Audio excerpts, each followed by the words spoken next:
Welcome back to Bombastic Nation and Ting and Ting and Ting. Back with another vibe for you, you know what I mean? And this one here, I'm going to get right into it. Just right into it. Historical lies that will make you rethink your entire education, your entire bumbleclot education. So let's go ahead on YouTube and sim and let's see what they've been lying to us about. It's not easy being a teacher these days. Low salaries, long hours, and overcrowded classrooms are just the start of the challenges faced by educators, who often have to deal with outdated and incorrect textbooks as well. So it's no wonder that sometimes things slip through the cracks. Here's a look at some especially persistent false historical facts that kids are still being taught in schools. Einstein failed math. For decades, teachers and parents have tried to inspire kids who don't quite excel in school with a fun historical fact. Even Einstein failed math as a kid. As a message of encouragement to late bloomers, it's great. As history, though, it gets an F. In 1984, a Princeton University team led by Dr. John Stachel discovered that Einstein was actually a kid genius who had conquered college-level physics by age 11 and was fluent in Latin and Greek. The reason people thought he had failed math was simply due to people misunderstanding the grading scale on his report card. Way to go, Einstein! So, was Einstein actually bad at any subjects? Just French. French is hard. Pilgrims dressed in black and white. Learning about the Pilgrims and their role in the European colonization of America is a major part of any American's elementary school education. Also a part of school, plays in which kids dress up like pilgrims and reenact the first Thanksgiving. Invariably, the costumes are ill-fitting black and white garments topped with big black hats, which fits with the idea of the Pilgrims as strict, simple people. But according to Pilgrim expert Caleb Johnson, the Pilgrims actually wore clothes that were all kinds of styles and colors. The idea that they dressed in severe black and white outfits comes from paintings done in the 1800s, when all people actually tended to dress in darker, more drab styles. The more you know. The U.S. declared independence on July.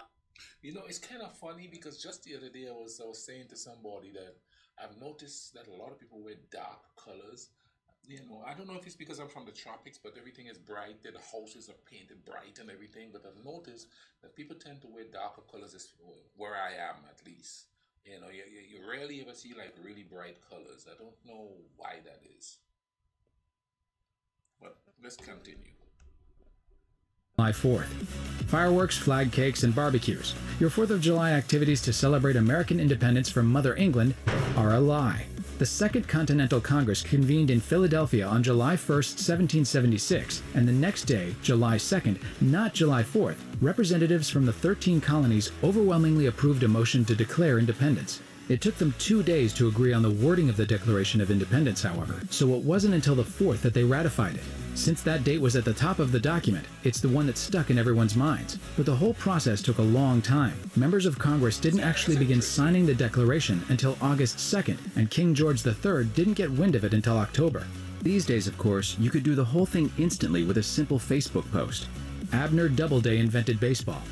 In 1903, baseball guide editor Henry Chadwick wrote about how baseball had evolved from the British games of cricket and rounders. The magazine's publisher, sporting goods kingpin Albert Spalding, responded by forming a commission to prove baseball actually had American origins. The commission's report, issued in 1907, was based mainly on a letter from a man named Abner Graves. He claimed to have been in Cooperstown, New York in 1839 when future Civil War General Abner Doubleday outlined a diamond in the dirt and wrote up rules for a game called baseball. Spalding took that assertion for fact. To do so, he ignored two actual facts. First, commission member A.G. Mills, who was close friends with Doubleday, couldn't remember Doubleday ever mentioning baseball. And second, in 1839, Doubleday was a cadet at West Point, not in Cooperstown. These days, historians think baseball is one of several sports derived from stool ball, which was played in England as far back as the 15th century. Sorry, America. Columbus had to prove the world was round. While few still think... See, when I was growing up as a kid, I didn't know what baseball was, right? But we played this game, and I think they call it rounders. Okay, it's been a while. I don't even think we do that anymore. But that game is played by girls, and they had the bases and stuff. And you use a tennis ball. We used to call it wind balls back home. You toss it in the air, and you hit it with your bare hands, and then you run the bases. Well, the girls were experts at this. The objective is to hit the person with the ball if you get caught in between the bases. And I'm telling you, man, them girls is to wind up and let you have it. And of course, your first thing is to protect the front of your body, so you turn your back, and that ball would hit you in the small of your back. Boom. Man, that would hold. I ain't never played with those girls. They were vicious, man. They would bust me up. Christopher Columbus actually discovered America, many believe the explorer's voyage was important because it proved the world was round. But this was not the case. In fact, people knew the Earth was round as far back as ancient Greece. In the 19th century, however, writers like Washington Irving used the Columbus story to take potshots at the Catholic Church, claiming the explorer had to convince superstitious clergymen that the Earth wasn't flat like they thought. The idea caught on with the general public. Just another testament to the power of fake news. War of the Worlds caused mass hysteria. The textbook definition of mass hysteria is probably the October 1938 chaos that resulted from Orson Welles' radio adaptation of H.G. Wells' The War of the Worlds. Wells and the Mercury Theater on-the-air radio program presented the terrifying story of a New Jersey alien invasion as breaking news, with on-the-scene reports so convincing that hordes fled their homes in terror. We know that really happened because the newspapers of the day said so. Unfortunately, the creative license hadn't ended with the radio program. According to History.com, newspaper publishers took what few reports there were of people panicking and built it up to create a story of far-reaching mania over War of the Worlds and to make radio look bad. Gotta watch out for those emerging technologies. In fact, relatively few people were fooled by the War of the Worlds. Just in case anybody tuned in late, CBS Radio aired multiple disclaimers reassuring listeners that the broadcast was fictional. Also, there couldn't have been widespread panic, because not very many people were even listening in the first place. Ratings reports from the time found that only 2% of respondents tuned in to the War of the Worlds because it aired opposite NBC's popular Chase and Sanborn Hour, which featured ventriloquist Edgar Bergen. So 1930s Americans didn't believe aliens were landing, but they thought a ventriloquist they couldn't actually see was somehow really entertaining. You can decide for yourself which is crazier. Thanks for watching. Click the grunge icon. Yeah, that's kind of crazy. Well, you remember, history is his story. It's not our story. It's not her story. It's his story. So whoever does the conquering will tell history to make themselves look good.